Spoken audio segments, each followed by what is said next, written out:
Hello everyone and welcome to a financial section of our little fun YouTube kind of stuff here. I know this is mostly a gaming channel, a little bit of a branch into some self-help, a little bit into chess. I would like to pick up some more of that stuff at some point, but mostly this is a gaming channel. So anyway, I thought we'd also do a little bit of finance here because I love finance. I've been doing finance kind of stuff for years, and I wanted to help you guys out a little bit with buying Bitcoin at its lows. So here we go. This is the website I like to use, completely free. It will ask you to sign up and do stuff and whatnot, but you don't really need to do any of that and all that kind of stuff. You don't have to do any of those things. It'll be a little annoying. Sometimes you'll have to reload the page, but otherwise completely free service. So after you get to this, homepage of tradingview.com here, you go to charts, and likely you're going to immediately get a Bitcoin chart. If you do not, then search up Bitcoin, USD, BTC USD. This will give you Bitcoin against the dollar, as several brokers will show. This is Bitstamp. That's a reputable enough broker. They will all give you similar prices, but every broker is a little bit different. So recognize that fact. So here's Bitcoin chart here's a Bitcoin against the dollar kind of chart. So how much money you can get for one Bitcoin to, dollars. So as you can see, as of today that I am making this video here, we have Bitcoin up at $55,000, give or take 350 bucks or so. And so Bitcoin has been on a long time spike at this point. That's why a lot of people are really interested in this kind of stuff. Now, maybe in the future, Bitcoin has now gone up to 50 million bucks and you guys are like 55,000. You were a fool not to buy it here. Maybe Bitcoin has sunk back down and is stabilized at 30,000 bucks forever or 10,000. I do not know. Okay. A lot more people than who know a lot more stuff about Bitcoin than I do, could say exactly what price it's going to stabilize at. I can tell you that Bitcoin, there will only ever be 21 million Bitcoin. We are going to approach that limit sooner rather than later. It's not exactly going to be tomorrow, but it's going to be in the future here. And then there are no more Bitcoin. Bitcoin also trades like a commodity, not like a currency, because Bitcoin only does one of the three things that money does, and that's being a medium of exchange. It is not a good unit of account or a store of value. It's not a store of value because its value is always fluctuating. It's not a unit of account because people don't list prices in Bitcoin because the price fluctuates so much. But it is a medium of exchange. You can buy and sell Bitcoin, you can exchange it for stuff, okay, because people think it's valuable. Unlike dirt. People don't really think dirt's that valuable, at least if it's like average dirt and whatnot, so that's a case where something is not something that other people think is valuable that you might think is valuable. Anyway, enough with the economics lesson here. Let us dive into how we're going to buy Bitcoin at its lows and exactly where we're going to be trying to sell it. Rule number one here, buy low, sell high. Okay, you want to always buy things at their low and sell them at their highs. Now, what you define as low and high is, where we get to how this works. Now, if you can short, high, cover low, that's also a strategy, but Bitcoin overall is an asset that tends to keep going up in value. So from a fundamental perspective, it's usually better to go ahead and try to buy low, sell high on an asset that overall is going to appreciate in value. So here's what we're going to do. First up, search off, REL here, or Relative Strength Index. That's what we like. Short name's RSI. This gives you basically the Relative Strength Index, which will tell you what is high and low, okay? RSI is a very basic indicator. I love this indicator because of how simple it is to use. Anybody can use it. It's pretty great. So here you have the RSI chart down here. Anything over 70 is going to be overbought. Anything under 30 is going to be oversold.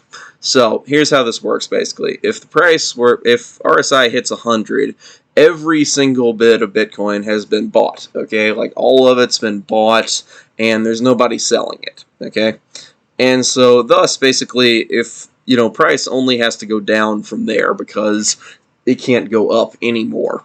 If price were to, with RSI here, if it were to go all the way down to 0, then all of it will have been sold, nobody will have been buying it, and any bit of it's going to push it up. So basically, think of this like support and resistance, because that's what this is. If you don't know what support and resistance is, think of it like, bumpers here.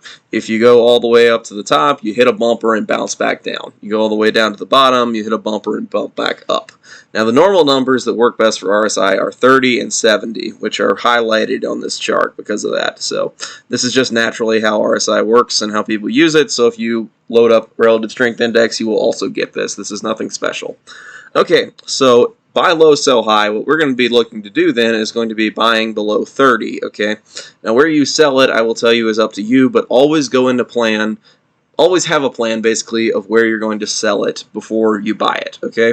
Just have that in mind. Don't think, oh, it's going to go up forever. Don't be one of those kind of people. Always have a plan for where you're going to sell it and stick to your plan no matter what, okay? Don't deviate from it, because we as emotional creatures can be driven to do stupid stuff because of our emotions. Emotions and finance do not mix. So write out a logical plan and stick to it here, okay? So let's look for some lows of where we can buy it. Last low, I believe, was in March of 2020, which is where I last bought it. So here we are. This is where we had a big dip, COVID-19 starting up, all that kind of stuff. So Bitcoin actually dropped quite a bit here. As you can see, it dropped below, 5,000, barely below 5,000. I personally bought it around 5,000 at this point. So this is exactly the kind of place where you're looking for it. You're looking for it to fall below 30 here, as it did. Now, where you sell it, as I said, is up to you. If you want to go by standard RSI, you can go and decide to sell it, up at when it hits 70. So you would be selling it at this price. So you'd be buying it right down here. If we look at what price this is, approximately, it's about 5,000, 5,200. If you look to where you would be selling it immediately at 70, then you would be looking to sell it at only 7,700 or something. So that's roughly a 50% increase in the value. Give or take a little bit, that's close to 50%, 45%. Now, a lot of you guys might be like, hey, but Bitcoin hit like 60,000. You should have held it, and it would have been worth 12 times its value, And you're not wrong. That's also a strategy that, many people use, I myself included. You can invest in Bitcoin and hold it till a certain value. Now, this depends on where you think Bitcoin is going to stabilize, because eventually it's likely that Bitcoin is going to stabilize as gold has stabilized roughly in its value. Now, I know gold's not exactly completely stable, but it's a lot more stable than, say, Bitcoin. It's likely that Bitcoin is going to stabilize as gold did. So, it depends on what you think that value is going to be. Some people speculate that Bitcoin is going to hit its all-time high at, 500,000. Some people think it'll be 100,000. Some people think it'll be 1 million. Some people think it'll be even more.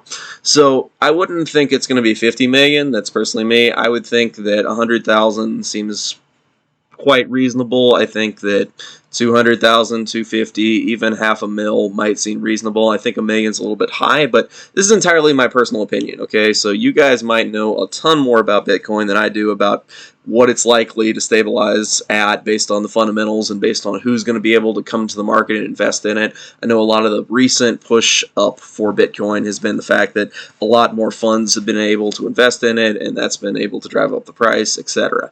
So if you want to buy in at the lows and only sell Bitcoin when it hits 500,000 or whatever your rate is, whatever the amount of money it is that you think it's going to hit, go with that. Okay, so always have a plan, though, to get out of it. You can either use the plan I say of buy here, sell at 70 when it's higher than your price, or you can hold it for a certain period of time. I'm just going to tell you where to buy it at. So up to selling it, that's up to you. But as I say again, make sure you have a plan of where to sell it. Don't get emotionally attached to it. It's just here to make money off of. Okay, so I would say buy here and sell, wherever you're going to sell. If we go back in time, this is a daily chart, by the way. You can use other charts, but I think the daily chart's one of the best ones to use, so that's my recommendation. If you go back in time a little bit, you can find some good places also where we dip down to 30. You can find these places such as here at, 6,600, and you can find them down here also at a similar kind of price, about, 7,000. So you would be good to buy in here. You could sell it all the way up here, when it's hitting 70. Or as I said, you could hold it for the foreseeable future just as an investment strategy. That is perfectly fine as well. Now you may say, oh no, but my money's down to here. Okay, the thing about it is don't put your life savings into this. Okay, don't put in a loan kind of amount of money. Don't bet your car on it. Don't bet your house on it. Okay, that's not what this is about. This is not get rich quick overnight, okay? This is like a strategy that if you think it's going to hit $500,000 in 10 years or something, you could make a ton of money on it, okay? This is a way that you could bump up your retirement. This is a way you could do something like that. This will not make you a millionaire overnight. Do not try to over leverage in order to become a millionaire overnight, or you will lose your money. Do not bet money you do not have on this kind of stuff, okay? This is just a few bucks here and there, a few $100, a few $1,000, depending on what you can spare and what you think will work here, okay? Do not risk your life on Bitcoin, okay? It's a terrible decision if you try to do that. So, that said, buy in what you can afford to buy in at, among your other investments and that kind of stuff, and things can really work out for you if you have a good plan to stick to. Now, I'm telling you where you can buy it at its lows. Here and again, we also have another low. Now you can think back in time, Bitcoin was worth quite a bit less. It's staggering what it's become nowadays, but here we go. Here we have another low. And, it's gotten even lower. I mean, you could say, oh no, I bought in here, way up here at like 5,000. And it fell down here for months and months and months. What am I to do? Well, Bitcoin, as I said, is good, unlike a lot of other cryptocurrencies, because of its constant uptrend. Now, I'm not saying that against a ton of cryptos. I'm just saying some cryptos are never going to be worth anything. Use fundamental analysis here for the basics, okay? Only invest in things that are likely assets for their fundamentals to go up over time, okay? That's the basic idea. So if we keep looking for lows, we can scroll back in time, we can find more of these kind of lows where it's dipped down. And these are good places to buy in, okay? I'm not going to give you the absolute lows necessarily. This indicator is not perfect, okay? It is not going to always tell you exactly where the low is and how you can buy it and sell it overnight to make $1 million. But it will tell you the overall lows and highs. So here's a good one. And you can keep going back in time and you'll find even more of these, And that's the basic idea of this, okay? You can scroll back in time on your own, but here are some good examples of where you can buy in low. As I said, where you want to sell it is going to be up to you. But overall, Bitcoin is going to go up in time, okay? And so look for it to hit below 30 on the RSI here on this completely free website. And, just keep checking up on it and have an exact plan of where you want to sell it, okay? So, as I said, don't put your house on it. Don't put your life on Bitcoin going up here. Do not buy it when it's way, way up here. Wait for it to get below its 30 kind of line here. It's my recommendation. Buy in at that point, okay? Don't have the fear of missing out. Wait for the price to go back up, and then sell it at your predefined location. I don't care if that's a price of saying, I'm going to wait for it to hit 100,000, and I'm going to sell it there. I don't care if it's your plan to say, I'm going to sell it at $1 million, or $500,000, or I'm just going to sell it whenever it hits 70. So, I don't care that it, I bought it at 5,000, sold it at 7,000, it went higher, okay? That doesn't matter. Just go for a money-making strategy of where you want to sell it personally, and then buy it in when it's below 30 on the RSI on this indicator. Anyway, that's about it for this video, so thank you guys for watching, and I'll see you guys next time with some more finance on this channel. Check out all the gaming stuff and the self-help stuff if you haven't already. Thank you guys for watching, and I'll see you guys next time with the next video. Stay tuned. I'll see you then.